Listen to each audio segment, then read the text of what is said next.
ಮಾನನೀಯ ಕೇಂದ್ರ ಸಚಿವರಾದ ಶ್ರೀ ನಿತಿನ್ ಗಡ್ಕರಿ ಅವರು, ಮಾನನೀಯ ಸಂಸದೆ ಶ್ರೀಮತಿ ಸುಮಲತಾ ಅಂಬರೀಶ್, ಕೇಂದ್ರ ಸಚಿವರು ಶ್ರೀ ಪ್ರಹ್ಲಾದ್ ಜೋಶಿಗಳು, ಸನ್ಮಾನ್ಯ ಮುಖ್ಯಮಂತ್ರಿಗಳು ಶ್ರೀ ಬಸವರಾಜ ಬೊಮ್ಮಾಯಿ ಅವರು, ಮಾನನೀಯ ಸಚಿವರುಗಳಾದ ಶ್ರೀ ಎಸ್ ಟಿ ಸೋಮಶೇಖರ್, ಶ್ರೀ ಗೋಪಾಲಯ್ಯ, ಶ್ರೀ ನಾರಾಯಣಗೌಡ, ಸನ್ಮಾನ್ಯ ಸಂಸದರು ಶ್ರೀ ಪ್ರತಾಪ್ ಸಿಂಹ ಎಲ್ಲರೂ ಇದೀಗ ವೇದಿಕೆಯಲ್ಲಿ.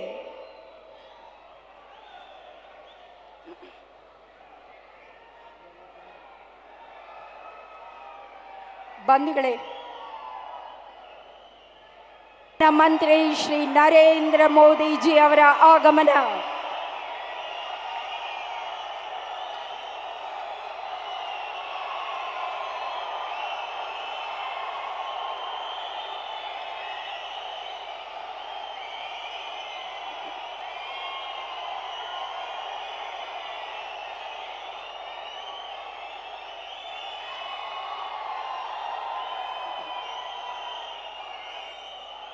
ಆತ್ಮೀಯರೇ, ವೇದಿಕೆಯಲ್ಲಿರುವ ಅತಿಥಿ ಗಣ್ಯರಿಗೆ ಮತ್ತು ತಮ್ಮೆಲ್ಲರಿಗೂ ಆದರದ ಸ್ವಾಗತವನ್ನು ಕೋರುತ್ತಾ ಸಮಾರಂಭಕ್ಕೆ ಬರಮಾಡಿಕೊಳ್ತಿದ್ದೇವೆ. ನಮಸ್ಕಾರ. Very warm welcome on this ಅಮ್ಮ ರಾಮಚಂದ್ರ ತಂಡದವರಿಗೆ ನಮ್ಮ for his august presence on this memorable occasion, and we request him to kindly accept our felicitations. ದಯಮಾಡಿ ಸನ್ಮಾನ್ಯ ಮುಖ್ಯಮಂತ್ರಿಗಳು ಶ್ರೀ ಬಸವರಾಜ ಬೊಮ್ಮಾಯಿ ಅವರು ಈ shawl to this historic sugar city of Mandya district after a gap of 41 years. A Prime Minister.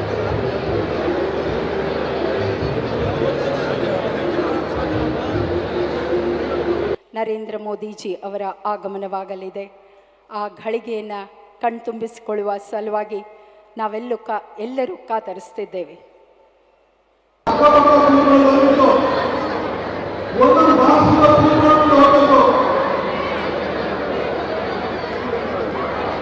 ಕೆಲವೇ ಘಳಿಗೆಗಳಲ್ಲಿ ಅವರು ಯಾರಿಗಾಗಿ ನಾವು ಅತ್ಯಂತ ಕಾತರದಿಂದ ಕಾಯ್ತಿದ್ದೇವೋ, ಭಾರತದ ಮಾತ್ರವಲ್ಲ,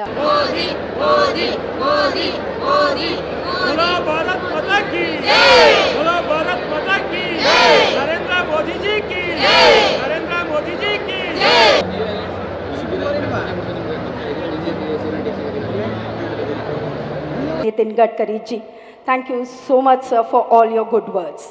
Request Honorable Chief Minister of Karnataka Shri Basavaraj Bommai ji.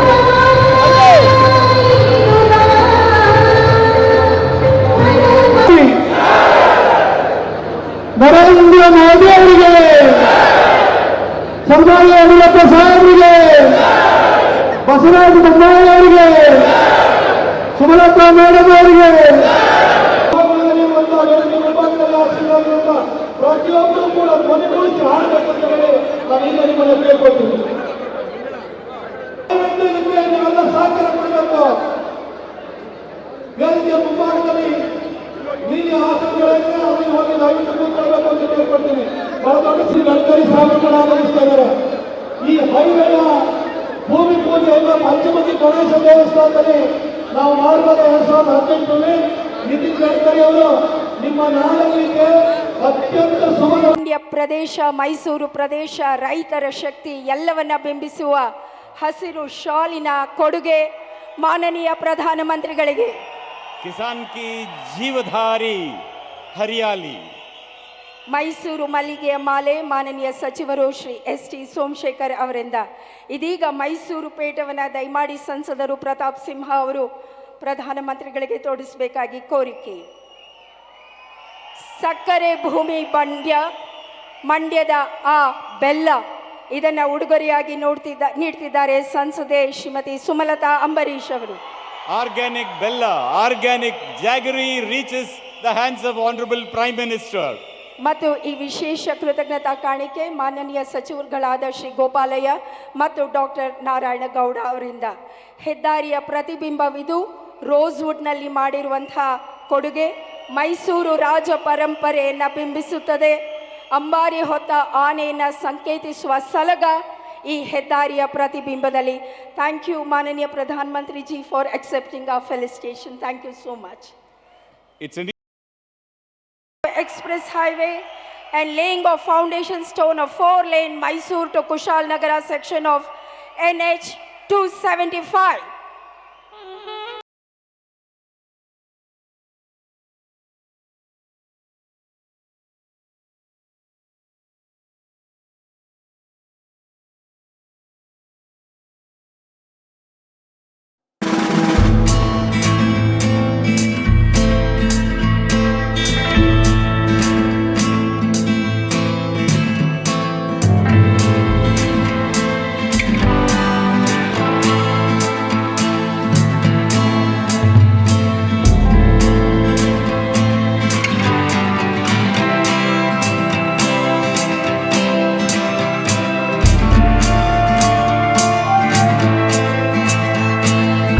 Karnataka has been a strong partner of this development journey with over rupees 57,000 crore investment in road projects of over 2,500 kilometer length, out of which more 8,400 crore rupees. This highway will reduce the commuting time between the cities of Bengaluru and Mysuru from 3 hours to approximately 1 hour 15 minutes and provide better connectivity to the areas of Srirangapatna, Coorg, Ooty and Wayanad, which will boost tourism potential. This highway comprises of total 10 lanes, with 6 lanes of main carriageway and 2-lane service road on either side. As an alternate route to Mangaluru port, and there will be reduction in congestion of the cities like Yelavala, Bilikere and Hunsur. With new highway projects, Karnataka under double-engine government gets new wings of development, fulfilling people's aspirations and ushering in a new era of prosperity.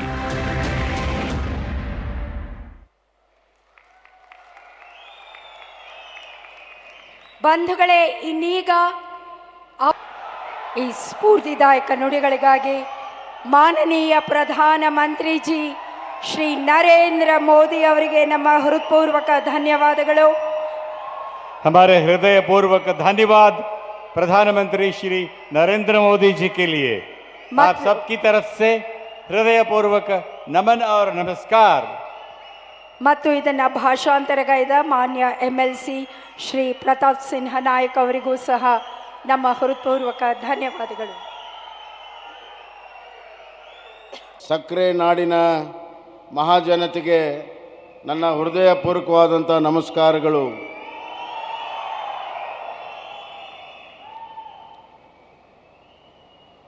ಸಕ್ಕರೆಯ ನಾಡಿನಲ್ಲಿ ಮೊಟ್ಟ ಮೊದಲು ಸಕ್ಕರೆ ಕಾರ್ಖಾನೆ ದೇಶದಲ್ಲಿ ಆಗಿರುವಂಥದ್ದು ಮಂಡ್ಯದಲ್ಲಿ, ಹಾಗೂ ಮೊದಲನೆಯ ವಿದ್ಯುತ್ ಶಕ್ತಿ ಉತ್ಪಾದನೆ ಆಗಿರುವಂಥದ್ದು ಮಂಡ್ಯದಲ್ಲಿ. Mandya is India.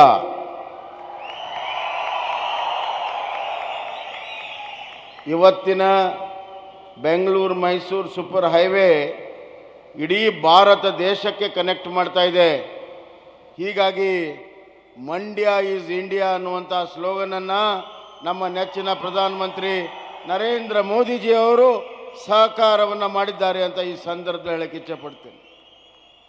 ವೇದಿಕೆ ಮೇಲಿರುವಂಥ ಆದರಣೀಯ ವಿಶ್ವ ನಾಯಕರು, ನಮ್ಮೆಲ್ಲರ ನಾಯಕರು, ಬಡವರ ಬಂಧು ಸನ್ಮಾನ್ಯ ಶ್ರೀ ನರೇಂದ್ರ ಮೋದಿಜಿಯವರೇ, ಅದೇ ರೀತಿ ಈ ನ್ಯಾಷನಲ್ ಹೈವೇದಲ್ಲಿ ಕ್ರಾಂತಿಯನ್ನು ಮಾಡ್ತಿರುವಂಥ ನಮ್ಮೆಲ್ಲರ ಆತ್ಮೀಯರು ಮತ್ತು ನಾಯಕರಾದಂಥ ಶ್ರೀ ನಿತಿನ್ ಗಡ್ಕರಿಜಿಯವರೇ, ಕೇಂದ್ರದ ಸಚಿವರು, ಕರ್ನಾಟಕವನ್ನು ಅತ್ಯಂತ ಪ್ರಭಾವಶಾಲಿಯಾಗಿ ಪ್ರತಿನಿಧಿಸುವಂಥ ನಾಯಕರಾದಂಥ ಶ್ರೀ ಪ್ರಹ್ಲಾದ್ ಜೋಶಿಯವರೇ, ಸಂಸತ್ ಸದಸ್ಯರಾದಂಥ ಶ್ರೀಮತಿ ಸುಮಲತಾ ಅವರೇ, ಶ್ರೀ ಪ್ರತಾಪ್ ಸಿಂಹ ಅವರೇ, ನನ್ನ ಸಚಿವ ಸಂಪುಟದ ಸಹೋದ್ಯೋಗಿಗಳಾದಂಥ ಶ್ರೀ ಗೋಪಾಲ ಅವರೇ, ನಾರಾಯಣ್ ಗೌಡ್ರೆ, ಸೋಮಶೇಖರ್ ಅವರೇ, ವೇದಿಕೆ ಮೇಲಿರುವ ಗಣ್ಯರೇ, ಇಲ್ಲಿ ನೆರೆದಿರುವಂಥ ಎಲ್ಲ ನನ್ನ ಅಣ್ಣ ತಮ್ಮಂದಿರೇ, ಅಕ್ಕ ತಂಗಿಯರೇ, ಮಾಧ್ಯಮದ ಸ್ನೇಹಿತರು, ನಾವೆಲ್ಲರೂ ಕೂಡ ಸನ್ಮಾನ್ಯ ಪ್ರಧಾನಮಂತ್ರಿ ಅವರಿಗೆ ವಿಶ್ವ ನಾಯಕರು ಅಂತ ಕರಿತೇವೆ. ಅದಕ್ಕೆ ಕಾರಣ ಇದೆ. ನಮ್ಮ ಮಿತ್ರ ದೇಶಗಳು ಎಲ್ಲರೂ ಕೂಡ ಅವರನ್ನು ನಾಯಕರೆಂತ ಒಪ್ಕೊಂಡಿದ್ದಾರೆ. ಅಷ್ಟೇ ಅಲ್ಲ, ನಮ್ಮ ಮಿತ್ರ ಇಲ್ಲದ ದೇಶ, ಹೊಸ್ಟೈಲ್ ಕಂಟ್ರೀಸ್, ಭಾರತಕ್ಕಿರುವಂಥ ಹೊಸ್ಟೈಲ್ ಕಂಟ್ರೀಸು ಕೂಡ ಅಲ್ಲಿಯ ನಾಗರಿಕರು ಸನ್ಮಾನ್ಯ ನರೇಂದ್ರ ಮೋದಿಜಿಯವರಿಗೆ ಅವರ ನಾಯಕರೆಂದು ಒಪ್ಪಿಕೊಂಡಿದ್ದಾರೆ. ಪಾಕಿಸ್ತಾನದಲ್ಲಿ ಇವತ್ತು ಪಾಕಿಸ್ತಾನಕ್ಕೆ ಸಮಸ್ಯೆ ಬಗೆಹರಿಸೋದಕ್ಕೆ ಬೇಕಾಗಿರುವಂಥದ್ದು ನರೇಂದ್ರ ಮೋದಿಜಿ ಅನ್ನೋ ನಾಯಕ ಹೇಳ್ತಾರೆ. ಚೈನಾ ಅನ್ನುವಂಥ ದೇಶದಲ್ಲಿಯೂ ಕೂಡ ಅಲ್ಲಿಯ ನಾಗರಿಕರು ನರೇಂದ್ರ ಮೋದಿಜಿಯವರನ್ನ ಅತ್ಯಂತ ಬುದ್ಧಿವಂತ ಆಡಳಿತಗಾರರು ಅಂತ ಹೊಗಳಿದ್ದಾರೆ. ವಿಶ್ವ ಅಣ್ಣ ಅಂತ ಕರೆಸ್ಕೊಳ್ಳುವಂಥ ಅಮೇರಿಕಾದಲ್ಲೂ ಕೂಡ ಅತ್ಯಂತ ಶಕ್ತಿಶಾಲಿ ನಾಯಕರು ನರೇಂದ್ರ ಮೋದಿಜಿ ಅಂತ ಹೇಳಿದ್ದಾರೆ. ಹೀಗಾಗಿ ಇವತ್ತು G20 ವಿಶ್ವದ 20 ಶ್ರೇಷ್ಠ ರಾಷ್ಟ್ರಗಳ ನಾಯಕತ್ವವನ್ನು, ಅದರ ಅಧ್ಯಕ್ಷತೆಯನ್ನು ಇವತ್ತು ಭಾರತಕ್ಕೆ ಬಂದಿದೆ. ಅದು ಭಾರತಕ್ಕೆ ಬಂದಿದ್ರೆ ಅದಕ್ಕೆ ನಮ್ಮ ನಾಯಕರಂತ ನರೇಂದ್ರ ಮೋದಿಜಿಯವರು ಕಾರಣ ಅನ್ನುವಂಥ ಮಾತನ್ನು ನಾನು ಹೇಳಕ್ಕೆ ಇಚ್ಛೆಪಡ್ತೀನಿ. ಬಂಧುಗಳೇ, ಬೆಂಗಳೂರು ಮೈಸೂರು ವಾಹನ ದಟ್ಟಣೆ ನಮಗೆಲ್ಲ ಗೊತ್ತಿದೆ. ಹಲವಾರು ವರ್ಷದಿಂದ ಇಲ್ಲಿ 6 ಲೇನ್ ಮತ್ತು ಒಟ್ಟು 10 ಲೇನ್ಗಳ ಸೂಪರ್ ಹೈವೇ ಆಗಬೇಕು ಅಂತ ಬಹಳ ದಿವಸದ ಒಂದು ಬೇಡಿಕೆ. 90ರ ದಶಕದಿಂದ ಇದು ಬೇಡಿಕೆ ಇತ್ತು. ಮಧ್ಯೆ ನೈಸ್ ರಸ್ತೆ ಬರ್ತಿದೆ ಅಂತ ಹೇಳಿ ಅದಕ್ಕೆ ಸಹಾಯ ಮಾಡಲು ಇದನ್ನು ನಿಲ್ಲಿಸಿಬಿಟ್ರು. ಈ ಪ್ರಸ್ತಾವನೆಯೇ ಇರಲಿಲ್ಲ. ಬಂಧುಗಳೇ, 2014ರಲ್ಲಿ ಯಾರು ಪ್ರಧಾನಮಂತ್ರಿ ಇದ್ದರು? ಯಾರಿದ್ರು? ನರೇಂದ್ರ ಮೋದಿಜಿಯವರು. ಅವರು ಬಂದ ಮೇಲೆ ಇದಕ್ಕೆ ಚಾಲನೆಯನ್ನು ಕೊಟ್ಟು DPR ಮಾಡೋದಕ್ಕೆ ಆಜ್ಞೆಯನ್ನು ಮಾಡಿದರು. ಸನ್ಮಾನ್ಯ ಗಡ್ಕರಿ ಸಾಹೇಬರು ಸುಮಾರು 2015ರಲ್ಲಿ DPR ಆಯಿತು. 2016ರಲ್ಲಿ 2016 ಇದನ್ನು ನ್ಯಾಷನಲ್ ಹೈವೇ ಅಥಾರಿಟಿಗೆ ವರ್ಗಾವಣೆ ಆಯಿತು. ಅದಾದ ಮೇಲೆ ಎಲ್ಲ ಎಸ್ಟಿಮೇಟ್ಸ್ ಆದಮೇಲೆ ಹೆಚ್ಚುವರಿ ಹಣ ಬೇಕಾಗುತ್ತೆ ಅಂತ ಅಂದಾಗ ಈಗ ತಾನೇ ಗಡ್ಕರಿ ಸಾಹೇಬರು ಹೇಳಿದರು, ನರೇಂದ್ರ ಮೋದಿಜಿಯವರು ಎಡಿಷ್ನಲ್ ಎಷ್ಟು ದುಡ್ಡಿದೆ ಅದೆಲ್ಲವನ್ನು ಕೂಡ ಸಂಪೂರ್ಣವಾಗಿ ಮಂಜೂರಾತಿಯನ್ನು ಮಾಡಿದರು. 4,000 crores additional amount was sanctioned to make this as a super highway by Narendra Modi ji. 2019ರಲ್ಲಿ ಕೆಲಸ ಪ್ರಾರಂಭ ಆಯಿತು. ಯಾರಿದ್ರು ಪ್ರಧಾನಮಂತ್ರಿ? ನರೇಂದ್ರ ಮೋದಿಜಿಯವರಿದ್ದರು.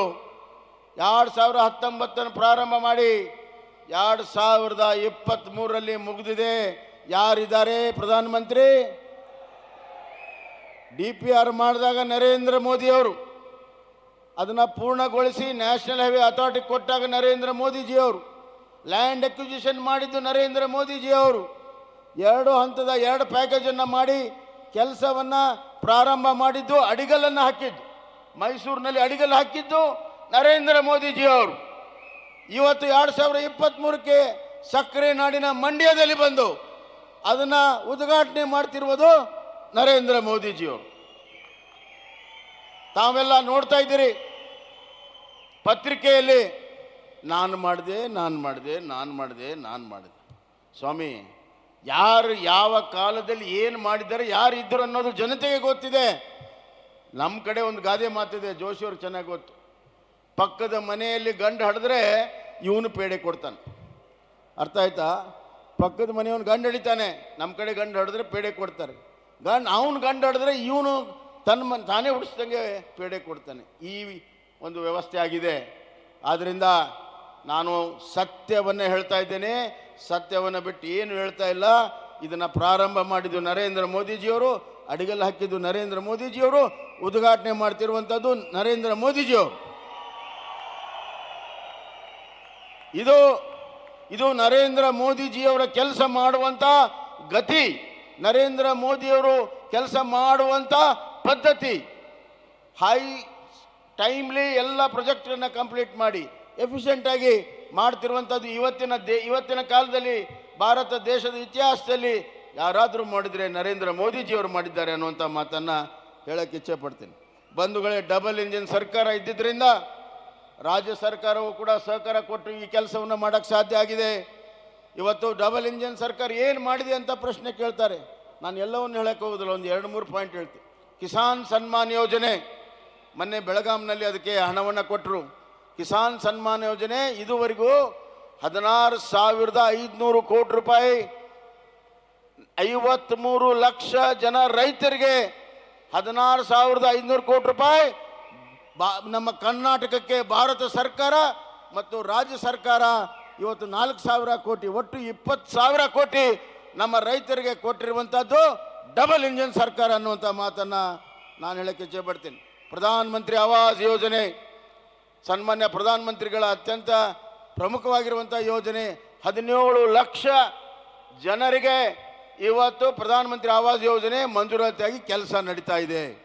ಅದೇ ರೀತಿ ಇವತ್ತು ಸುಮಾರು 1,25 ಲಕ್ಷ ಆಯುಷ್ಮಾನ್ ಕಾರ್ಡು ಇವತ್ತು ಕರ್ನಾಟಕದಲ್ಲಿ ಕೊಟ್ಟಿದ್ರೆ ಅದು ನರೇಂದ್ರ ಮೋದಿಜಿಯವರ ಆಯುಷ್ಮಾನ್ ಯೋಜನೆ ಅನ್ನುವಂಥ ಮಾತನ್ನು ನಾನು ಹೇಳಕ್ಕೆ ಇಚ್ಛೆಪಡ್ತೇನೆ.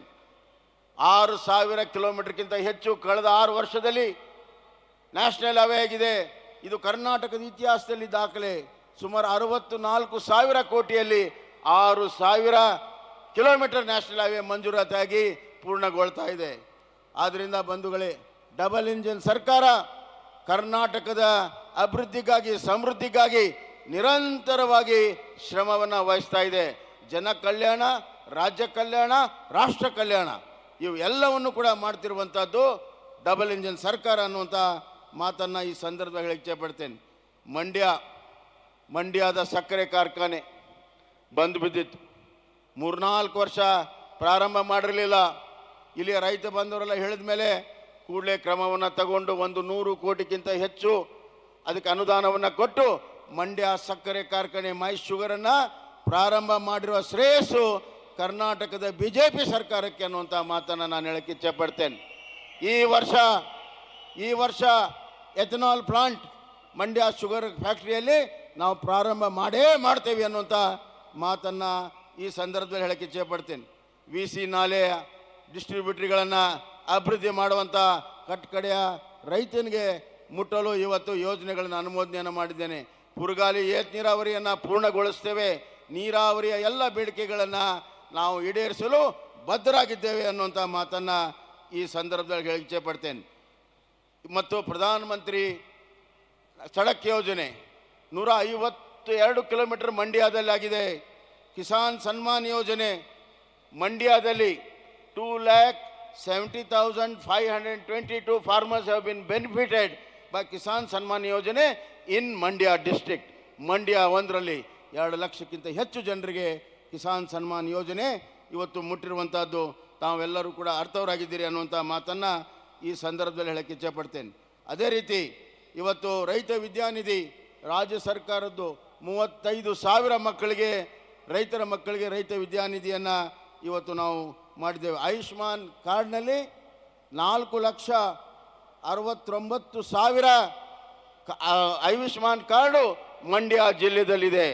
ಮಂಡ್ಯಗೆ ಕೊಟ್ಟಿರುವಂಥ ಕೊಡುಗೆ ಅಪಾರವಾಗಿದೆ ಅನ್ನುವಂಥ ಮಾತನ್ನು ಈ ಸಂದರ್ಭದಲ್ಲಿ ನಾನು ಹೇಳಕ್ಕೆ ಇಚ್ಛೆಪಡ್ತೇನೆ. ಹೀಗೆ ಮಂಡ್ಯ ಅಭಿವೃದ್ಧಿ, ಮಂಡ್ಯ ಈಸ್ ಇಂಡಿಯಾ ಅದನ್ನು ಕಲ್ಪನೆಯನ್ನು ಇಟ್ಕೊಂಡು ನಾವು ಇವತ್ತು ಸೂಪರ್ ಹೈವೇ ಜೊತೆಗೆ ಇಲ್ಲಿಯ ಎಲ್ಲ ಬೇಕು ಬೇಡಿಕೆಗಳಿಗೆ BJP ಮಾತ್ರ ಮಾಡೋಕ್ಕೆ ಸಾಧ್ಯ, ಡಬಲ್ ಇಂಜಿನ್ ಮಾತ್ರ ಮಾಡೋಕ್ಕೆ ಸಾಧ್ಯ. ಬಂಧುಗಳೇ, ನನ್ನ ಕೊನೆಯ ಮಾತು, ತಾವು ಎಲ್ಲರನ್ನೂ ಪರೀಕ್ಷೆ ಮಾಡಿ ನೋಡಿದ್ದೀರಿ. ಎಲ್ಲರನ್ನೂ 30 ವರ್ಷದಿಂದ ಪರೀಕ್ಷೆ ಮಾಡಿ ನೋಡಿದ್ದೀರಿ.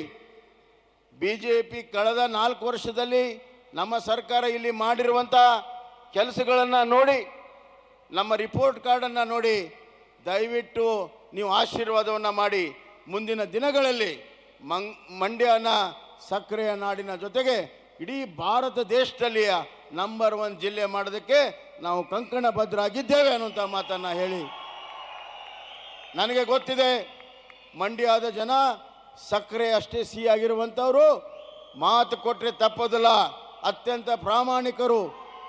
ಈ ದೊಡ್ಡ ಸಭೆಯನ್ನು ನೋಡಿದಾಗ ನನಗೆ ವಿಶ್ವಾಸ ಇದೆ, ಮಂಡ್ಯ ಜಿಲ್ಲೆಯಲ್ಲಿ 30 ವರ್ಷದ ವ್ಯವಸ್ಥೆ ಬದಲಾವಣೆ ಆಗ್ತದೆ. ಸನ್ಮಾನ್ಯ ನರೇಂದ್ರ ಮೋದಿಜಿಯವರ ಕೈಯನ್ನು ಬಲಪಡಿಸ್ತೀರಿ, ಡಬಲ್ ಇಂಜಿನ್ಗೆ ಆಶೀರ್ವಾದ ಮಾಡಬೇಕೆಂದು ಕಳಕಳಿ ವಿನಂತಿಯನ್ನು ಮಾಡಿ ನಿಮ್ಗೆಲ್ಲರಿಗೂ ವಂದಿಸಿ ನಾನು ಮಾತನ್ನು ಮುಗಿಸ್ತೇನೆ. ಭಾರತ್ ಮಾತಾ ಕಿ, ಭಾರತ್ ಮಾತಾ ಕಿ, ಭಾರತ್ ಮಾತಾ ಕಿ, ಭಾರತ್ ಮಾತಾ ಕಿ. ಕರ್ನಾಟಕದ ಎಲ್ಲ ಸಹೋದರ ಸಹೋದರಿ ಯಾರಿಗೆ ನನ್ನ ನಮಸ್ಕಾರಗಳು. ताई भुवनेश्वरी को भी मेरा नमस्कार. मैं आदि चुनचुनागिरी और मेलुकोटे के गुरुओं के सामने भी नमन करता हूं. उनके आशीर्वाद की कामना करता हूं.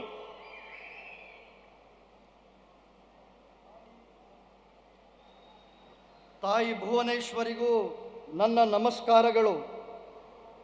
ನಾನು ಆದಿಚುಂಚನಗಿರಿ ಹಾಗೂ ಮೇಲುಕೋಟೆಯ ಗುರುಗಳಿಗೂ ನಮನಗಳನ್ನು ಸಲ್ಲಿಸ್ತೇನೆ. ಅವರ ಆಶೀರ್ವಾದವನ್ನು ಬೇಡುತ್ತೇನೆ. बीते कुछ समय में मुझे कर्नाटका के अलग अलग क्षेत्रों में जनता जनार्दन के दर्शन का अवसर मिला है. हर जगह कर्नाटका की जनता अभूतपूर्व आशीर्वाद दे रही है और मंड्या के लोगों के तो आशीर्वाद में भी मिठास होती है. सक्करे नगर मधुर मंड्या. मंड्या के इस प्यार से, इस सत्कार से मैं अभिभूत हूं. मैं आप सभी का सर झुका करके वंदन करता हूं. ಕಳೆದ ಕೆಲವು ಸಮಯಗಳಿಂದ ನನಗೆ ಕರ್ನಾಟಕದ ಬೇರೆ ಬೇರೆ ಪ್ರದೇಶದ ಜನಾರ್ದನರ ದರ್ಶನ ಮಾಡುವ ಅವಕಾಶ ಲಭಿಸಿದೆ. ಪ್ರತಿ ಸ್ಥಳದಲ್ಲಿಯೂ ಕರ್ನಾಟಕದ ಜನತೆಯ ಅಭೂತಪೂರ್ವ ಆಶೀರ್ವಾದವನ್ನು ನೀಡಿದ್ದಾರೆ. ಅದರಲ್ಲಿಯೂ ಮಂಡ್ಯದ ಜನರ ಆಶೀರ್ವಾದದ ಸವಿ ಮತ್ತು ಮಾಧುರ್ಯದಿಂದ ಕೂಡಿದೆ. ಸಕ್ಕರೆಯ ನಗರ ಮಧುರ ಮಂಡ್ಯದ ಈ ಪ್ರೀತಿಯ ಈ ಸತ್ಕಾರದಲ್ಲಿ ನಾನು ಮಿಂದು ಪುನೀತನಾಗಿದ್ದೇನೆ. ನಿಮಗೆಲ್ಲರಿಗೂ ನಾನು ಶಿರಬಾಗಿ ನಮಸ್ಕಾರವನ್ನು ಹೇಳ್ತೇನೆ. डबल इंजन सरकार का ये निरंतर प्रयास है कि आपके इस प्यार के, आपका जो ऋण है उसको हम ब्याज सहित चुकाएं, तेज विकास करके चुकाएं. अभी हजारों करोड़ रुपए के जिन इंफ्रास्ट्रक्चर प्रोजेक्ट का शिलान्यास और लोकार्पण यहां हुआ है, ये इसी प्रयास का हिस्सा है. ಡಬಲ್ ಇಂಜಿನ್ ಸರ್ಕಾರದ ನಿರಂತರ ಪ್ರಯತ್ನ ತಮ್ಮ ಈ ಪ್ರೀತಿಯ ಋಣವನ್ನು ಬಡ್ಡಿ ಸಹಿತವಾಗಿ ಹಿಂದಿರುಗಿಸುವಂಥದ್ದಾಗಿದೆ. ಈ ವೇಗದ ಅಭಿವೃದ್ಧಿ ಮಾಡಿ ಇದನ್ನು ತೀರಿಸುತ್ತೇವೆ. ಈಗ ತಾನೇ ಸಾವಿರಾರು ಕೋಟಿ ರೂಪಾಯಿಗಳ ಮೂಲಭೂತ ಸೌಕರ್ಯಗಳ ಯೋಜನೆಯ ಶಿಲಾನ್ಯಾಸ ಮತ್ತು ಲೋಕಾರ್ಪಣೆ ಆಗಿದೆ. ಇದು ಇದೇ ಪ್ರಯತ್ನದ ಭಾಗವಾಗಿದೆ. बीते कई दिनों से देश में बेंगलुरु मैसूरू एक्सप्रेसवे की बहुत चर्चा है. सोशल मीडिया पर एक्सप्रेसवे से जुड़ी तस्वीरें वायरल हो रही है. हर देशवासी की, हमारे युवाओं की ये इच्छा रही है कि ऐसे शानदार आधुनिक एक्सप्रेसवे भारत में हर जगह बने. आज वो बेंगलुरु मैसूरू एक्सप्रेसवे को देखकर हमारे देश के युवा गर्व से भरे हुए हैं. इस एक्सप्रेसवे से मैसूरू और बेंगलुरु के बीच का समय अब आधे से भी कम रह गया है. ಕಳೆದ ಕೆಲವು ದಿನಗಳಿಂದ ದೇಶದಲ್ಲಿ ಬೆಂಗಳೂರು ಮೈಸೂರು ಎಕ್ಸ್‌ಪ್ರೆಸ್‌ವೇಯ ಬಗ್ಗೆ ಚರ್ಚೆ ನಡೆಯುತ್ತಿದೆ. ಸಾಮಾಜಿಕ ಮಾಧ್ಯಮಗಳಲ್ಲಿ ಎಕ್ಸ್‌ಪ್ರೆಸ್ ವೇಗೆ ಸಂಬಂಧಪಟ್ಟ ಚಿತ್ರಗಳು ವೈರಲ್ ಆಗಿವೆ. ಪ್ರತಿ ಭಾರತೀಯನಿಗೂ ಈ ದೇಶದ ಪ್ರತಿ ಯುವಕನಿಗೂ ಒಂದು ಇಚ್ಛೆ ಇತ್ತು. ಈ ದೇಶದ ರಸ್ತೆಗಳು ಅಭೂತಪೂರ್ವವಾಗಿ ಆಧುನಿಕವಾಗಿ ಆಗಬೇಕು. ಇವತ್ತು ಬೆಂಗಳೂರು ಮೈಸೂರಿನ ಈ ಹೆದ್ದಾರಿಯನ್ನು ನೋಡುವಾಗ ಆ ಯುವಕರ ಮನದಲ್ಲಿ ಹೆಮ್ಮೆ ಗರ್ವ ಮೂಡಿ ಬಂದಿದೆ. ಮತ್ತು ಈ ಕಾರಣಕ್ಕೆ ಮೈಸೂರು ಮತ್ತು ಬೆಂಗಳೂರಿನ ಮಧ್ಯದ ಪ್ರಯಾಣದ ಸಮಯ ಅರ್ಧಕ್ಕಿಂತಲೂ ಕಡಿಮೆಯಾಗಿದೆ. आज मैसूरू कुशलनगर 4 लेन का भी शिलान्यास हुआ है.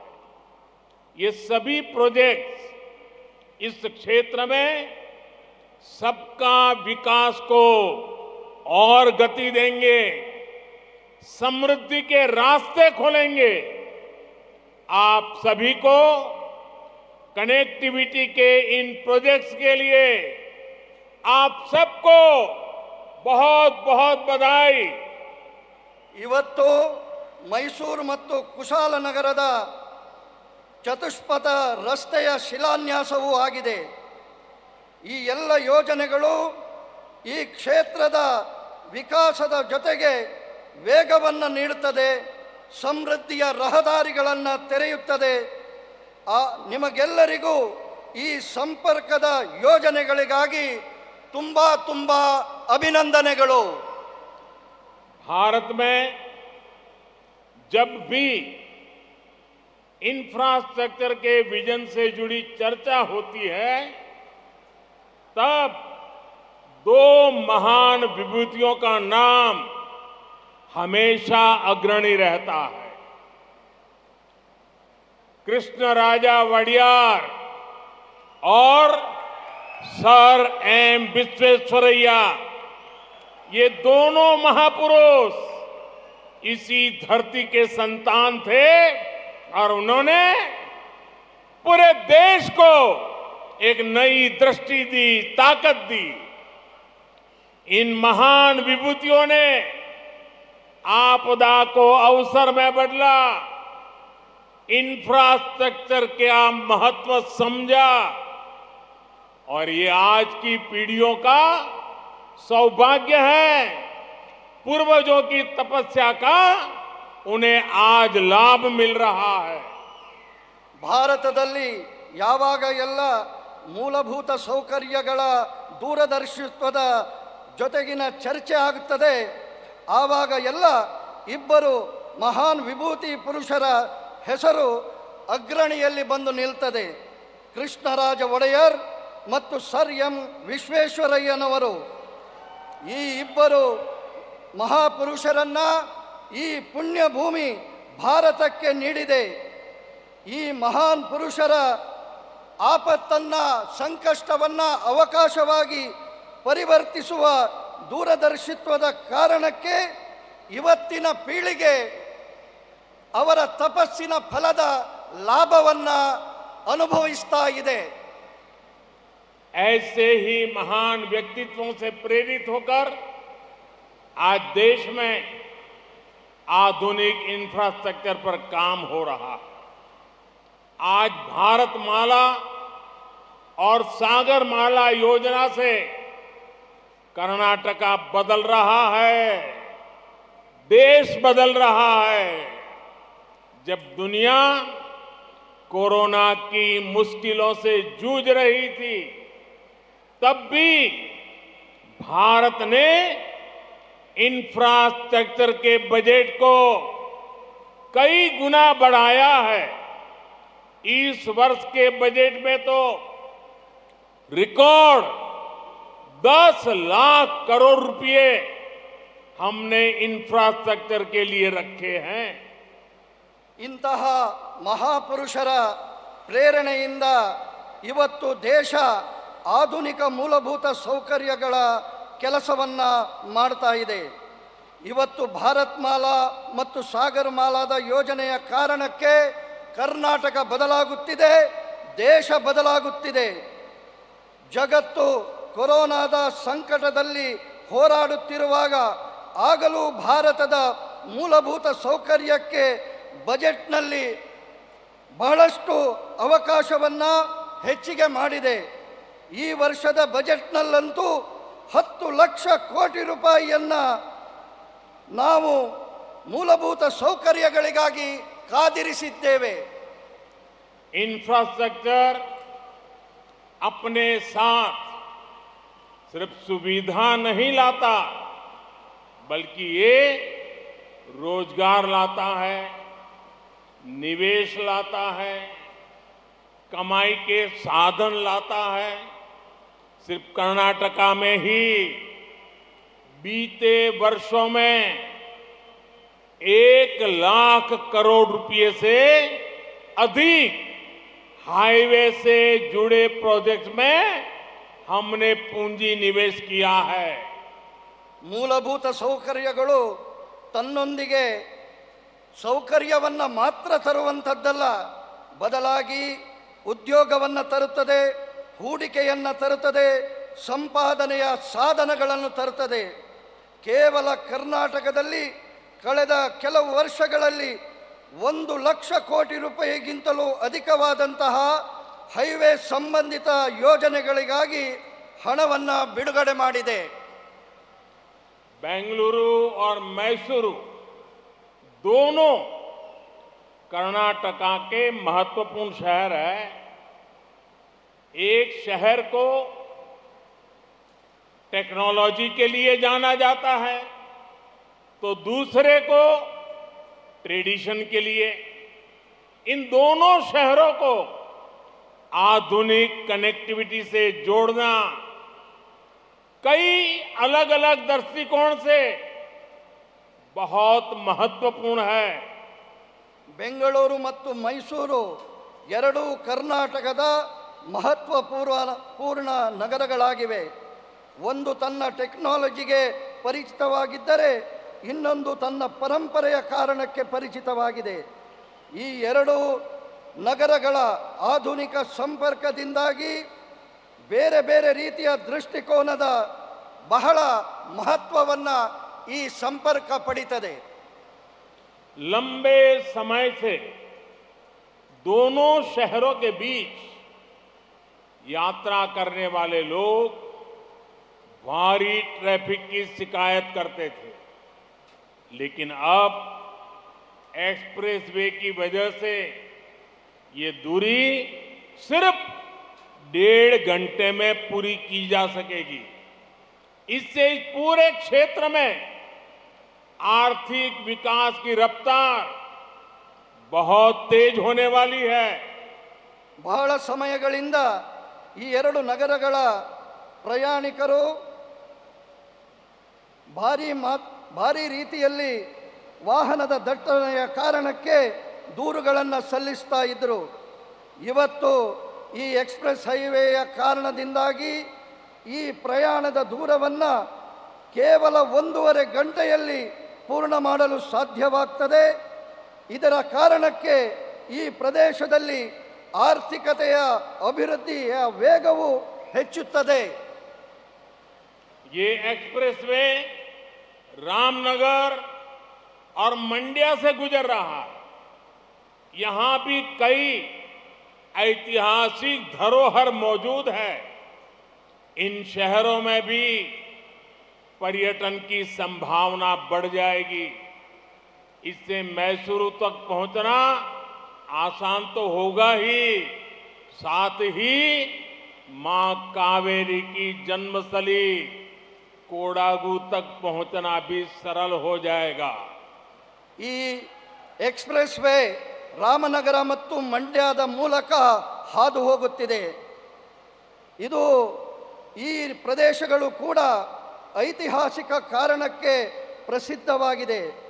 ಇದರ ಕಾರಣಕ್ಕೆ ಇಲ್ಲಿ ಪ್ರವಾಸೋದ್ಯಮ ಹೆಚ್ಚಾಗುವ ಸಂಭವವಿದೆ. ಇದರಿಂದಾಗಿ ಈ ಮಾರ್ಗದ ಮೂಲಕ ಕಾವೇರಿಯ ಜನ್ಮಸ್ಥಳವಾದ ಕೊಡಗಿಗೆ ಹೋಗುವಂತಹ ವ್ಯವಸ್ಥೆ ಸುಲಭವಾಗುತ್ತದೆ. अभी हम देखते हैं कि बरसात में लैंडस्लाइड के कारण वेस्टर्न घाट में बेंगलुरु मंगलुरु का रास्ता अक्सर बंद हो जाता है। इससे इस क्षेत्र की पोर्ट कनेक्टिविटी प्रभावित होती है। मैसूरू कुशलनगर हाईवे के चौड़ीकरण से ये समस्या भी दूर हो जाएगी। अच्छी कनेक्टिविटी के चलते इस क्षेत्र में इंडस्ट्री का भी विस्तार बहुत तेजी से होगा। ನಾವು ನೋಡುತ್ತೇವೆ, ಮಳೆಗಾಲದ ಕಾಲದಲ್ಲಿ ಪಶ್ಚಿಮ ಘಟ್ಟಗಳಲ್ಲಿ ಭೂಕುಸಿತದ ಕಾರಣಕ್ಕೆ ಬೆಂಗಳೂರು ಮಂಗಳೂರು ರಸ್ತೆ ಆಗಾಗ ಬಂದ್ ಆಗ್ತದೆ. ಈ ಕ್ಷೇತ್ರದಲ್ಲಿ ಬಂದರಿನ ಜೊತೆಗಿನ ಸಂಪರ್ಕ ಈ ಕಾರಣಕ್ಕೆ ಪ್ರಭಾವಕ್ಕೆ ಒಳಗಾಗ್ತದೆ. ಮೈಸೂರು ಕುಶಾಲನಗರದ ಹೈವೇಯ ಅಗಲೀಕರಣ ಈ ಸಮಸ್ಯೆಯನ್ನು ದೂರ ಮಾಡುತ್ತದೆ. ಒಳ್ಳೆಯ ಸಂಪರ್ಕದ ಕಾರಣಕ್ಕೆ ಈ ಪ್ರದೇಶದಲ್ಲಿ ಕೈಗಾರಿಕೆಯ ವಿಸ್ತಾರವು ಬಹಳ ವೇಗವನ್ನು ಪಡೆಯುತ್ತದೆ. साल 2014 से पहले कांग्रेस की जो सरकार केंद्र में थी और मिलीजुली सरकार थी, भांति भांति लोगों के समर्थन से चल रही थी, उसने गरीब आदमी को, गरीब परिवारों को तबाह करने में कोई कसर बाकी नहीं छोड़ी थी। जो पैसा गरीब के विकास के लिए था, उसका हजारों करोड़ रुपए कांग्रेस की सरकार ने लूट लिया था। कांग्रेस को कभी गरीब के दुख दर्द से कोई फर्क नहीं पड़ा है। 2014ರ ಮೊದಲಿನ ಕೇಂದ್ರದ ಕಾಂಗ್ರೆಸ್ ಸರ್ಕಾರಗಳು ಬಡವರ ಬಗ್ಗೆ ಯಾವುದೇ ರೀತಿಯಲ್ಲಿಯೂ ಸಂವೇದನೆಯನ್ನು ತೋರಿಸಲಿಲ್ಲ. ಬಡವರ ದುಃಖ ನೋವುಗಳ ಪರಿಚಯ ಅವರಿಗೆ ಇರಲಿಲ್ಲ.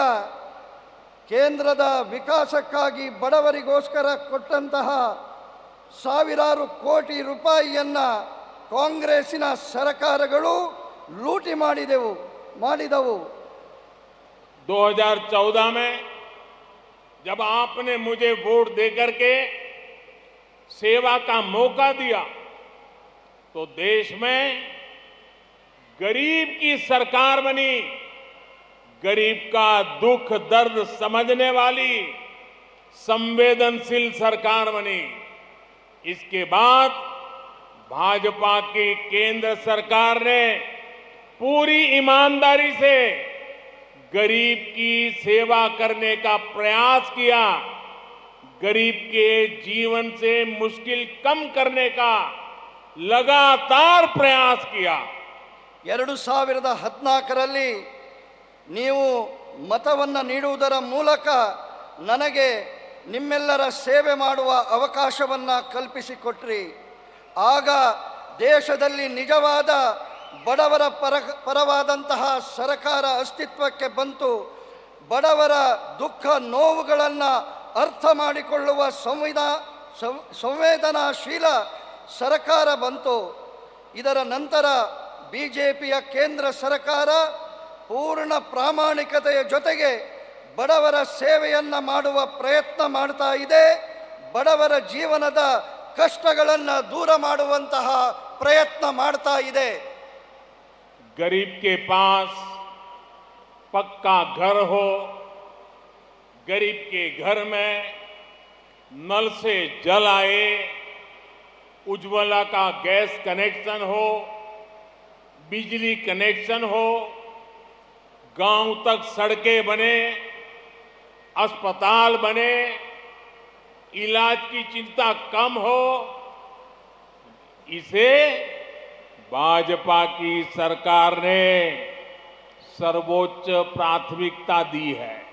ಗರೀಬ್ ಬಡವನಿಗೆ ಸ್ವಂತ ಮನೆ ಇರಬೇಕು, ಮನೆಗೆ ನಲ್ಲಿ ನೀರಿನ ಸಂಪರ್ಕ ಇರಬೇಕು, ಅವನ ಬಳಿ ಉಜ್ವಲಾದ ಗ್ಯಾಸ್ ಕನೆಕ್ಷನ್ ಬೇಕು, ವಿದ್ಯುತ್ತಿನ ಕನೆಕ್ಷನ್ ಬೇಕು, ಗ್ರಾಮೀಣ ಪ್ರದೇಶಗಳಿಗೆ ರಸ್ತೆ ಬೇಕು, ಆಸ್ಪತ್ರೆಗಳು ಆಗಬೇಕು, ಅವರ ಚಿಕಿತ್ಸೆಯ ಚಿಂತೆ ದೂರ ಆಗಬೇಕು.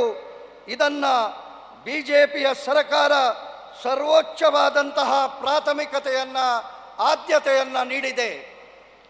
बीते 9 वर्षों में भाजपा सरकार की योजनाओं से करोड़ों गरीबों का जीवन आसान हुआ है। कांग्रेस के समय में गरीब को सुविधाओं के लिए सरकार के पास चक्कर लगाने पड़ते थे। अब भाजपा की सरकार गरीब के पास जाकर उसे सुविधाएं दे रही है।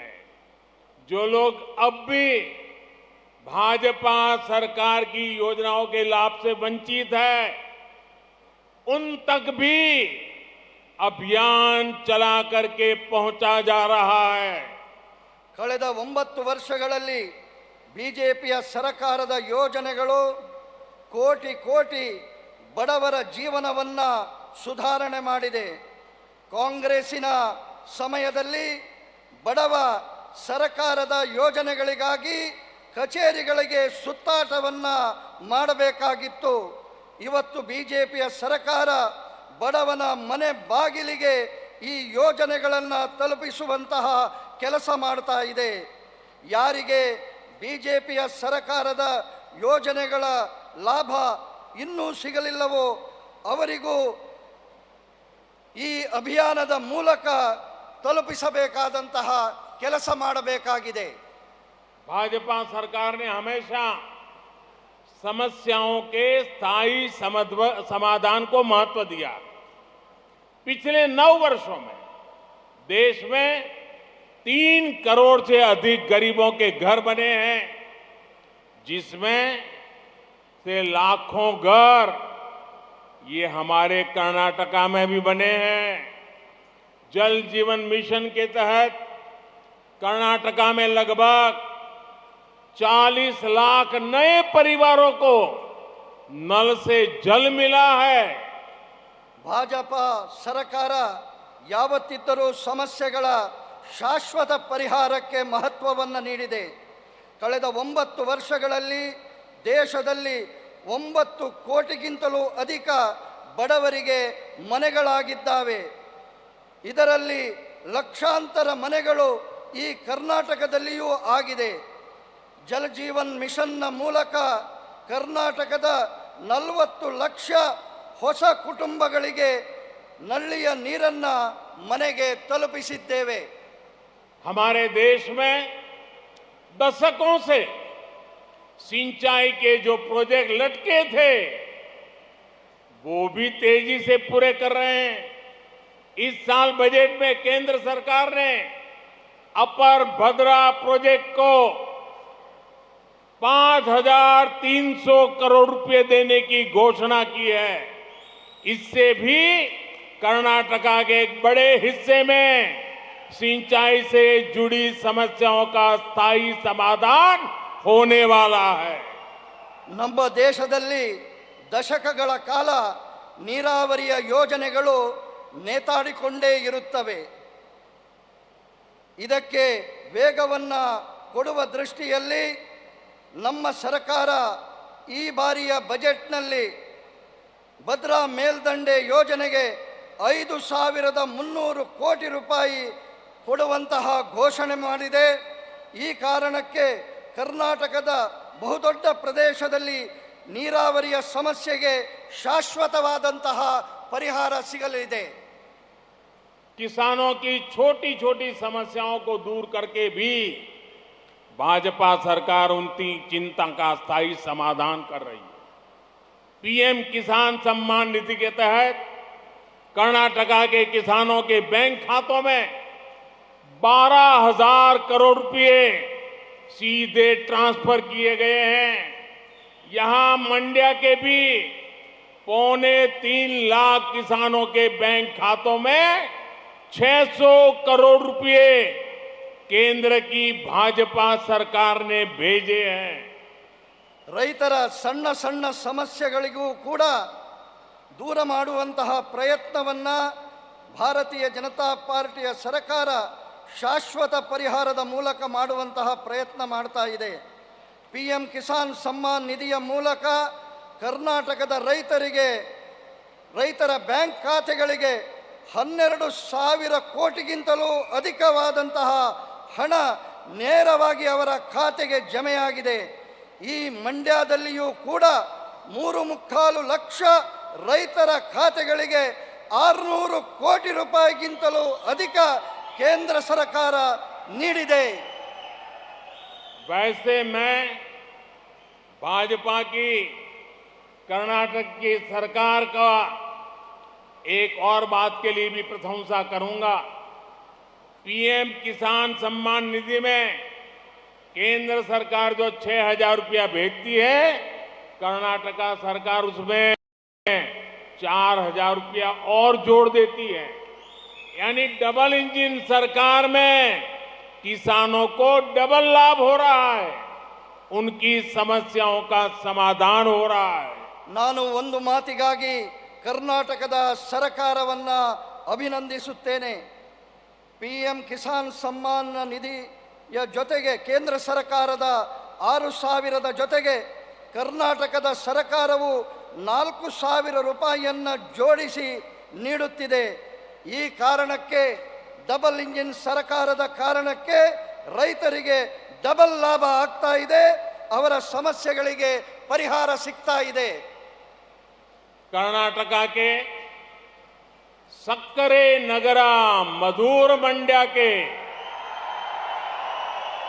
हमारे गन्ना किसानों को दशकों से एक और समस्या का सामना करना पड़ता था। गन्ने की पैदावार ज्यादा हो तो भी मुसीबत, गन्ना कम पैदा हो तो भी मुसीबत। इस वजह से चीनी मिलों पर गन्ना किसानों का बकाया सालों साल चलता रहता था। ಕರ್ನಾಟಕದ ಸಕ್ಕರೆಯ ನಗರ ಮಧುರ ಮಂಡ್ಯದ ಕಬ್ಬು ಬೆಳೆಗಾರರಿಗೆ ದಶಕಗಳಿಂದ ಒಂದು ಸಮಸ್ಯೆ ಯಾವಾಗಲೂ ಎದುರಿಸಬೇಕಾಗ್ತದೆ. ಕಬ್ಬು ಬೆಳೆ ಹೆಚ್ಚಾದಾಗಲೂ ಸಮಸ್ಯೆ, ಕಬ್ಬು ಬೆಳೆ ಕಡಿಮೆಯಾದಾಗಲೂ ಸಮಸ್ಯೆ. ಈ ಕಾರಣಕ್ಕೆ ಸಕ್ಕರೆಯ ಕಾರ್ಖಾನೆಗಳ ಮೇಲೆ ಕಬ್ಬು ಬೆಳೆಗಾರರ ಅವಲಂಬನೆ ನಡೀತಾ ಇರ್ತಿತ್ತು. इस समस्या का कोई न कोई समाधान करना तो जरूरी था। किसानों के हित को प्राथमिकता देने वाली भाजपा सरकार ने एक रास्ता चुना, इथेनॉल का।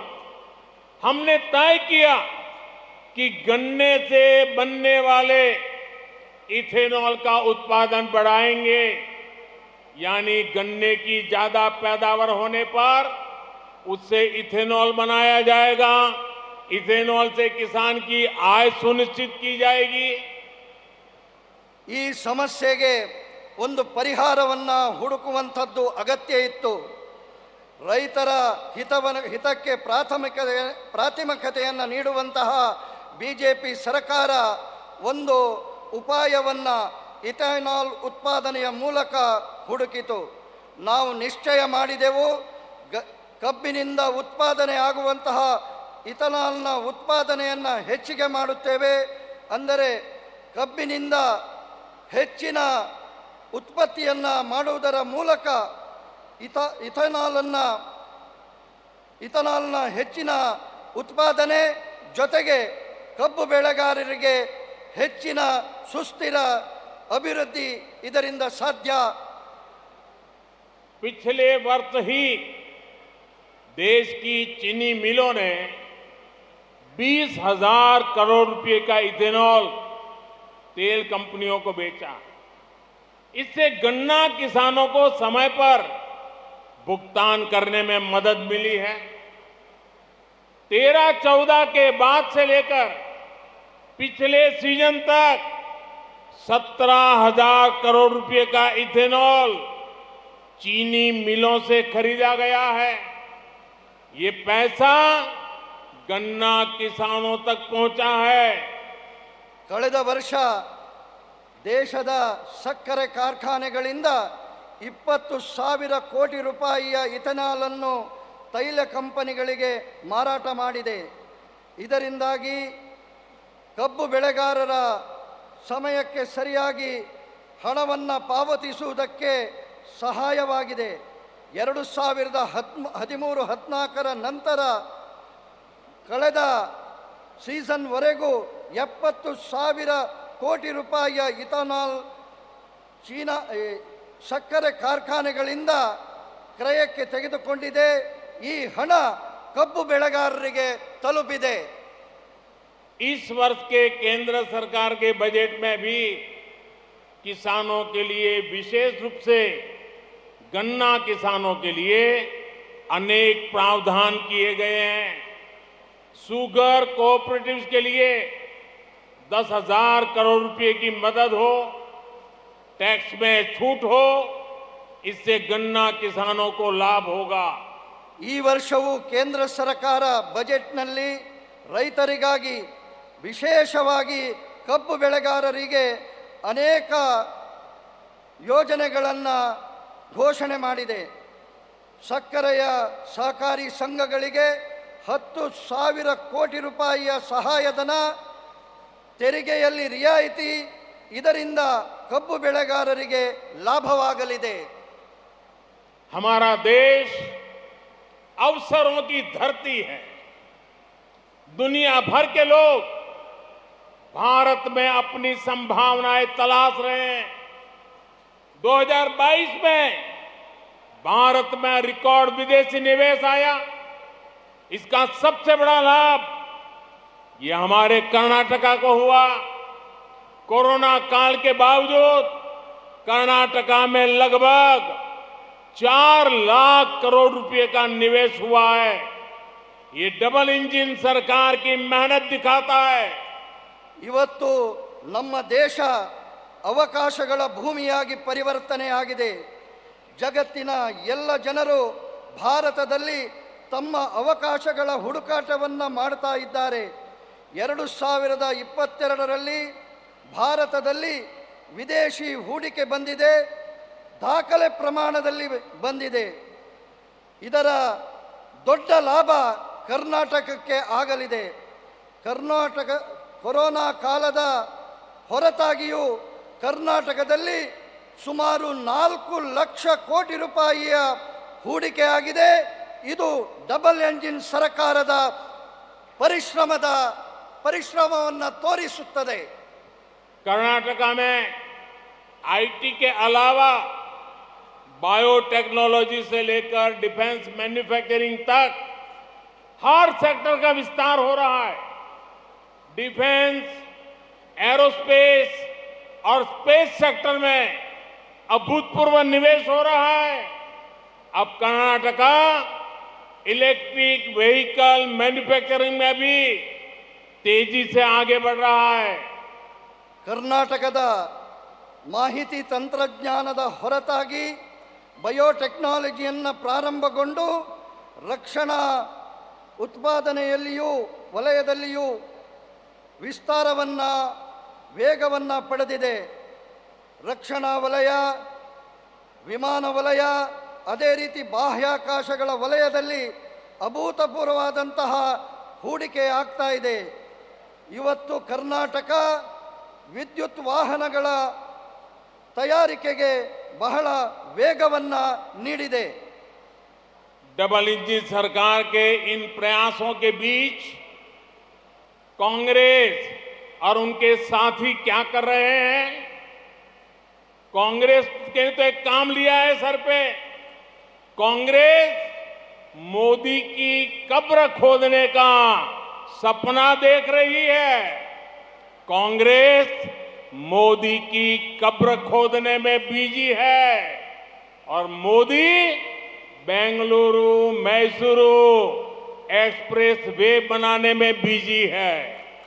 कांग्रेस मोदी की कब्र खोदने में व्यस्त है और मोदी गरीब का जीवन आसान बनाने में व्यस्त है.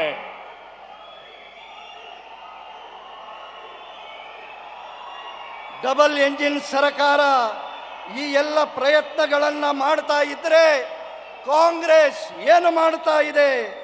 ಕಾಂಗ್ರೆಸ್ ಮೋದಿಯ ಸಮಾಧಿಯನ್ನು ಮಾಡುವಂತಹ ಕನಸನ್ನು ಕಾಣ್ತಾ ಇದೆ. ಕಾಂಗ್ರೆಸ್ ಮೋದಿಯ ಸಮಾಧಿಯನ್ನು ಅಗೆಯುವಂತಹ ಕೆಲಸದಲ್ಲಿ ಬ್ಯುಸಿಯಾಗಿದ್ದರೆ ಮೋದಿ ಬೆಂಗಳೂರು ಮೈಸೂರು ಎಕ್ಸ್ಪ್ರೆಸ್ ಅನ್ನು ಮಾಡುವ ದಿಕ್ಕಿನಲ್ಲಿ ಬ್ಯುಸಿಯಾಗಿದ್ದಾರೆ. ಕಾಂಗ್ರೆಸ್ ಮೋದಿಯ ಸಮಾಧಿಯನ್ನು ಮಾಡುವುದರಲ್ಲಿ ವ್ಯಸ್ತವಾಗಿದ್ದರೆ ಮೋದಿ ಬಡವರ ಜೀವನವನ್ನು ಸುಧಾರಣೆ ಮಾಡುವುದರಲ್ಲಿ ವ್ಯಸ್ತರಾಗಿದ್ದಾರೆ.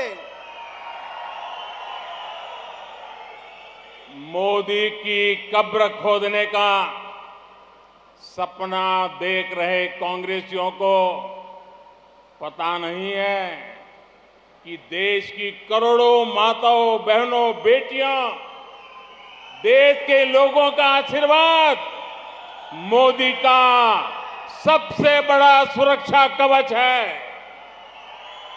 ಮೋದಿಯವರ ಸಮಾಧಿಯ ಅಗೆಯುವಿಕೆಯ ಕನಸನ್ನು ಕಾಣುವ ಕಾಂಗ್ರೆಸ್ಸಿಗರಿಗೆ ಗೊತ್ತಿಲ್ಲ, ದೇಶದ ತಾಯಂದಿರು, ಸಹೋದರಿಯರು, ಹೆಣ್ಣು ಮಕ್ಕಳು, ಈ ದೇಶದ ಮಹಾಜನತೆಯ ಆಶೀರ್ವಾದ ಮೋದಿಯ ರಕ್ಷಾ ಕವಚವಾಗಿ ನಿಂತಿದೆ. कर्नाटका के तेज विकास के लिए डबल इंजन सरकार जरूरी है. मैं फिर मंड्या की जनता का इस भव्य आयोजन के लिए, भव्य सत्कार के लिए, आपके आशीर्वाद के लिए हृदय से आपका आभार व्यक्त करता हूं.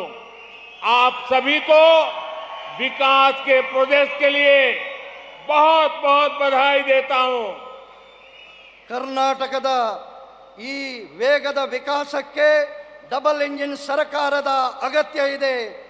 ನಾನು ಮತ್ತೆ ಮಂಡ್ಯದ ಜನತೆಗೆ ಈ ಭವ್ಯ ಕಾರ್ಯಕ್ರಮದ ಆಯೋಜನೆಗೆ ನಿಮ್ಮ ಹೃತ್ಪೂರ್ವಕವಾದಂತಹ ಸ್ವಾಗತಕ್ಕೆ ಹೃದಯಪೂರ್ವಕವಾಗಿ ನಾನು ಪ್ರಣಾಮಗಳನ್ನು ಸಲ್ಲಿಸ್ತೇನೆ. ನಮ್ಮೆಲ್ಲರ ವಿಕಾಸದ ಯೋಜನೆಗಳಿಗೆ ನಿಮಗೆ ಮತ್ತೆ ಮತ್ತೆ ಅಭಿನಂದನೆಗಳನ್ನು ಸಲ್ಲಿಸ್ತೇನೆ. ಧನ್ಯವಾದ. भारत माता की ಜೈ, भारत माता की ಜೈ, भारत माता की ಜೈ, भारत माता की ಜೈ. बहुत बहुत धन्यवाद. आदरणीय प्रधानमंत्री नरेंद्र मोदी जी, आदरणीय मुख्यमंत्री श्री बसवराज जी, मेरे मंत्रिमंडल के सहयोगी आदरणीय प्रहलाद जी, आदरणीय सांसद प्रताप सिम्हा जी, ऑनरेबल एमपी श्रीमती सुमलता जी, मंच पर उपस्थित सभी सांसदगण, विधायकगण और मंत्रीगण, आज का दिन ये कर्नाटक के इतिहास का बहुत महत्वपूर्ण दिन है. बेंगलोर हमारे लिए, देश के लिए ग्रोथ इंजन है, आईटी कैपिटल है, और मैसूर ये हमारे इतिहास, विरासत और संस्कृति का प्रतीक है. इन दोनों शहरों के बीच में आज बेंगलोर से मैसूर तक ये महामार्ग का जो निर्माण हुआ है, एक्सिस कंट्रोल, ये निश्चित रूप से कर्नाटक के विकास के लिए बहुत बड़ा योगदान देगा. हमारे देश से और विदेशों से बड़े प्रमाण पर जो टूरिस्ट है वो मैसूर आते हैं. पुराने रोड में आते समय काफ़ी समय लगता था, पर नया रोड जो बना है इसके कारण वो 1 घंटे में बेंगलोर से मैसूर निश्चित रूप से पहुंचेंगे, ऐसा मुझे विश्वास है. इसके साथ साथ बेंगलोर में आदरणीय मुख्यमंत्री जी के सहयोग से हम रिंग रोड बना रहे हैं, जिसके ऊपर 17,000 करोड़ रुपए खर्चा कर रहे हैं. और मेरा विश्वास है कि रिंग रोड बनने के बाद हम डायरेक्टली मैसूर तक आना और आसान होगा. ये जो परियोजना है, ये शुरुआत में परियोजना करते समय अनेक अड़चनें आई, क्योंकि यहाँ बहुत फर्टाइल लैंड है। मैं विशेष रूप से कर्नाटक की सरकार का, आदरणीय मुख्यमंत्री जी का और विशेष रूप से सभी सांसद और विधायकों का हृदय से बहुत बहुत धन्यवाद देता हूँ कि उनके सहयोग के बिना ये लैंड एक्विजिशन करना बहुत मुश्किल था। शुरुआत में इसकी कीमत 2200 करोड़ रुपए थी, पर आदरणीय प्रधानमंत्री जी ने नए कानून को जो मंजूर कर दिया था, उसके साथ उन्होंने हमको ये निश्चित रूप से मार्गदर्शन किया था कि किसानों के साथ अन्याय नहीं होना चाहिए, और इसी बात को लेकर हमने 4000 करोड़ रुपए केवल कॉम्पेंसेशन के लिए किसानों को दिए हैं। इसी हाईवे को बनाते समय ये 52 किलोमीटर नया बना है, 8 किलोमीटर एलिवेटेड है, साथ में वाटर कंजर्वेशन के लिए अमृत सरोवर का भी अनेक जगह निर्माण किया है। और सबसे बड़ी बात यह है कि ये हाईवे बनाते समय हमने विशेष रूप से जो पुराने पार्ट का जो रोड है वो भी अच्छा बनाया है। मुझे इस बात का समाधान है कि जितने सांसद, जितने मंत्री जब जब मेरे पास आए तो ओरिजिनल डीपीआर में केवल 24 ही अंडरपास थे, पर लगभग उनके पूरे आग्रह को मान्य करके हमने 89 ऐसे अंडरपास इसमें बनाकर दिए हैं। इसके लिए जो हाईवे था उसमें मांग की गई कि एलिवेटेड बनाओ, तो 8 किलोमीटर हमने एलिवेटेड बनाया है। और यहाँ के सांसद, विधायक, मंत्री जी, उनके कारण ही, उनके मांगों के कारण ही ये सब सुविधाएं करने के कारण कॉस्ट में थोड़ी बढ़ोतरी हुई है। मुझे बहुत खुशी है कि यह हाईवे निश्चित रूप से यहाँ के पर्यटन को दुगना करेगा। और पर्यटन ये ऐसा क्षेत्र है कि जिसमें 49% इन्वेस्टमेंट एम्प्लॉयमेंट पोटेंशियल पर खर्चा होती है, और यहाँ नए रोजगार भी निश्चित रूप से खड़े होंगे। इस हाईवे के निर्माण में जिन जिन विधायकों ने, सांसदों ने, मंत्रियों ने, सबने सहयोग किया है, उनको मैं धन्यवाद देता हूँ। ये हाईवे का काम शुरू हुआ तब हमारे NHAI के मेंबर RK पांडे, इनके मार्गदर्शन में शुरू हुआ, और इसी महीने में 2 तारीख को रिटायर्ड हुए और उनने ये काम पूरा किया। उनका विशेष रूप से मेहनत, परिश्रम इस हाईवे के लिए उपयोगी आया है, उनको भी मैं विशेष रूप से धन्यवाद देता हूँ। ये जो हाईवे बना हुआ है, ये NH 209, ये कोयम्बतूर इन तमिलनाडु तक अब इसकी कनेक्टिविटी होगी, और बांदीपुर वाइल्ड लाइफ सेंचुरी से तो मुझे लगता है कि इसके कारण तमिलनाडु की कनेक्टिविटी भी मिलेगी। उसके साथ साथ NH 212 which connects Sultan Bathery in Kannur district in Kerala, तो केरला और तमिलनाडु दोनों जगह इसकी निश्चित रूप से कनेक्टिविटी होगी। मुझे विश्वास है कि इस परियोजना से कृष्णराज सागर, श्रीरंगपट्टनम, मैसूर जैसे विरासत स्थलों पर पहुंचना आसान होगा, जिससे टूरिस्ट की संख्या बढ़ेगी। और इसमें हम कर्नाटक में 23 रोड साइड एमिनिटीज़ भी बना रहे हैं। और विशेष रूप से प्रधानमंत्री जी ने बीच में जो लकड़ी के टॉयज़ थे, मैं जब MSME मंत्री था उसको प्रमोट करने के लिए विशेष मार्गदर्शन दिया था। उसी प्रकार इस रोड साइड एमिनिटीज़ में हेलीपोर्ट होगा, ड्रोन पोर्ट होगा, गैस स्टेशंस, पेट्रोल स्टेशंस होंगे, रेस्टोरेंट होंगे, पार्किंग प्लेसेस होगी, वॉशरूम होगी। उसके साथ साथ जो कर्नाटक का हैंडलूम है, हैंडीक्राफ्ट्स है, सिल्क है, उसके साथ उड़न में कर्विंग, उड़न के जो अलग अलग फर्नीचर है, हनी है, यहाँ का चंदन का सोप है, इनके लिए भी विशेष रूप से स्टॉल के लिए हमने प्रायोरिटी देकर उनको भी विशेष रूप से इसको हम देंगे। ये भी बहुत महत्वपूर्ण है। आज दूसरा जो महत्वपूर्ण रोड का फाउंडेशन जो 4500 करोड़ रुपए का है, जिसकी लेंथ 93 किलोमीटर है, वो बेंगलोर से मैंगलोर तक पोर्ट कनेक्टिविटी के लिए अल्टरनेटिव मार्ग है। It will give a big boost to the economic activity in this region, क्योंकि मैंगलोर पोर्ट में जो तकलीफ है वहाँ घाट में, उसके कारण बहुत सा ट्रैफिक चेन्नई में टुटीकोरिन में जाता है। ये रोड बनने के कारण निश्चित रूप से उसमें भी काफ़ी बढ़ोतरी होगी और इकोनॉमिक एक्टिविटी इस रीजन में और बढ़ेगी। मेरा विश्वास है कि एलावाला, बिलकेरी, हंसूर इस ज़िले के ट्रैफिक प्रॉब्लम भी इससे छूटेंगे और जो 5 घंटे के समय लगता था वो 2 घंटे तक आएगा, जिसके कारण ये भी रोड बहुत महत्वपूर्ण है। कूर्ग जो है is rated as one of the top hill station destination in India तो कुर्ग जाने के लिए भी इससे बहुत बड़ी आसानी होगी। प्रधानमंत्री जी के नेतृत्व में इंफ्रास्ट्रक्चर को हाईएस्ट प्रायोरिटी प्रधानमंत्री जी ने हमको दी है और उसी के कारण गति शक्ति योजना भी बनी है, जहां पोर्ट से मल्टी मॉडल लॉजिस्टिक पार्क भी हम बना रहे हैं। बेंगलोर में कर्नाटक की सरकार से उसका भी निर्माण हो रहा है।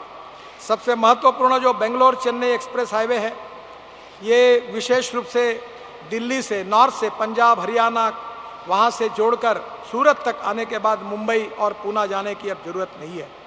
प्रधानमंत्री जी ने गुलबर्गा में इस हाईवे के 2 पोर्शन का भूमि पूजन किया और काम शुरू हो गया है।